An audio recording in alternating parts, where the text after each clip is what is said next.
लोगों को आता देखकर चुड़ैल अपनी कब्र से बाहर आ जाती है।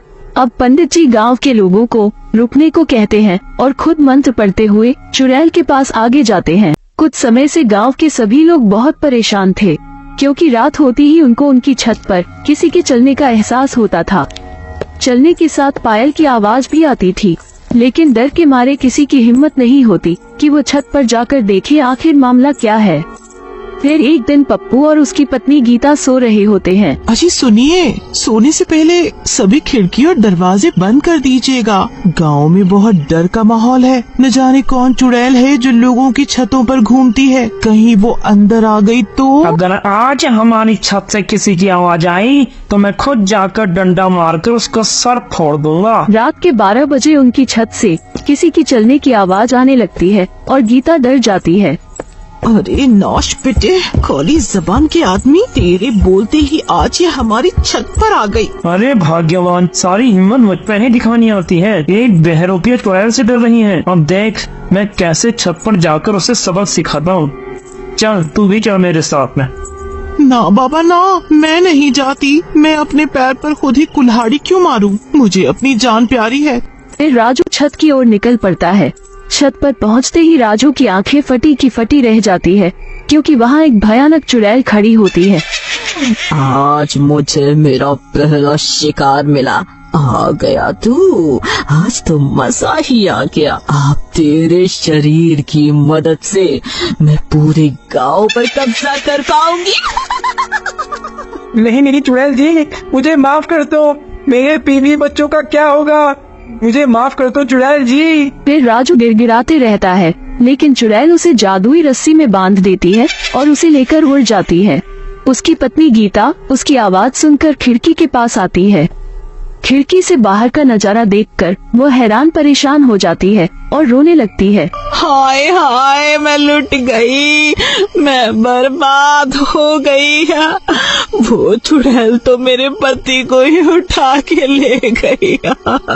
सुबह होने पर यह बात पूरे गांव में फैल जाती है। अरे भाइयों, वो चुड़ैल कहाँ ले गई होगी राजू को?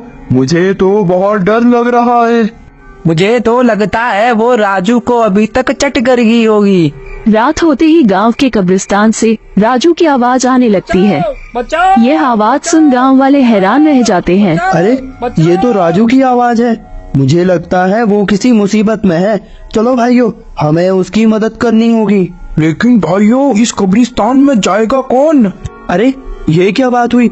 हमें राजू को बचाना ही होगा, आखिर वो भी तो हमारा ही साथी है। फिर वो दोनों कब्रिस्तान की ओर चल देते हैं। वहाँ से राजू की ही आवाज आ रही होती है। जैसे जैसे वो आगे बढ़ते हैं, उन्हें और खतरनाक आवाज आने लगती है और तेज हवाएं चलने लगती है। अरे भाइयों, मुझे कुछ अच्छा नहीं लग रहा है। चलो वापस चलते हैं। डरो मत भाई, हौसला रखो। अब यहाँ तक आ गए हैं तो राजू को बचा कर ही जाएंगे। फिर थोड़ी देर में वो दोनों उस जगह पहुँच जाते हैं जहाँ से आवाज आ रही होती है। वो एक कब्र होती है जिसके अंदर से राजू की आवाज आ रही होती है। अच्छा, तो चुड़ैल ने राजू को इस कब्र में बंद कर दिया है। चलो इस कब्र को खोदकर राजू को बाहर निकालते हैं। जैसे ही वो कब्र खोदने लगते हैं, वही चुड़ैल उनके सामने आकर खड़ी हो जाती है। वो दोनों पूरी तरह कांपने लगते हैं। अरे मर गए रे, ये क्या बना है? भागो यहाँ से। वो दोनों भागने की कोशिश करते हैं, लेकिन चुड़ैल अपनी मायावी शक्तियों से उन्हें एक ही जगह में चिपका देती है। मूर्खों, तुम यहाँ से नहीं हिल सकते। मैंने तुम्हें अपनी जादुई शक्तियों से चिपका दिया है। अब तुम मेरा भोजन ही बनोगे राजू की तरह। अरे पर आपकी कब्र से तो राजू की आवाज आ रही थी। हम तो उसकी आवाज सुनकर यहाँ आए। हमें माफ कर दो चुड़ैल जी। चुड़ैल उन दोनों गांव वालों को अपनी कब्र में अपने साथ बंद कर लेती है। उन दोनों गांव वालों को लौटता ना देख सभी गांव वाले डर जाते हैं। मुझे लगता है कुछ अनहोनी हो गई है। अब तो राजू की आवाज भी नहीं आ रही है। एकदम सन्नाटा हो गया है। हाँ भाई, मुझे लगता है हमें गांव के पंडित जी के पास चलना चाहिए। अब वही हमें इस मुसीबत से छुटकारा दिला सकते हैं। फिर वो सब गांव की पंडित जी के पास पहुंच जाते हैं। पंडित जी मदद करो, गांव में कोई चुड़ैल आ गई है। और उसने गांव के 3 लोगों को भी गायब कर दिया है। अब आप ही हमारी कुछ मदद कर सकते हैं। पंडित जी उनकी बातें सुनकर अपनी आंखें बंद करते हैं।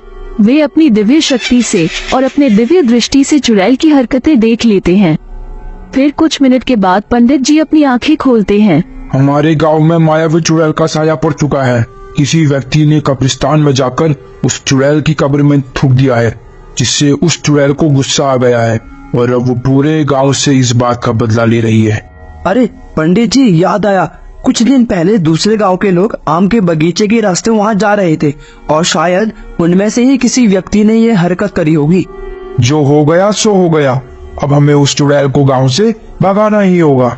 अब पूरी तैयारी के साथ अगले दिन पंडित जी और गांव वाले मिलकर कब्रिस्तान में जाते हैं। पंडित जी और लोगों को आता देखकर चुड़ैल अपनी कब्र से बाहर आ जाती है। अब पंडित जी गांव के लोगों को रुकने को कहते हैं और खुद मंत्र पढ़ते हुए चुड़ैल के पास आगे जाते हैं। जैसे जैसे पंडित जी मंत्र पढ़ते हैं, चुड़ैल चिल्लाने लगती है।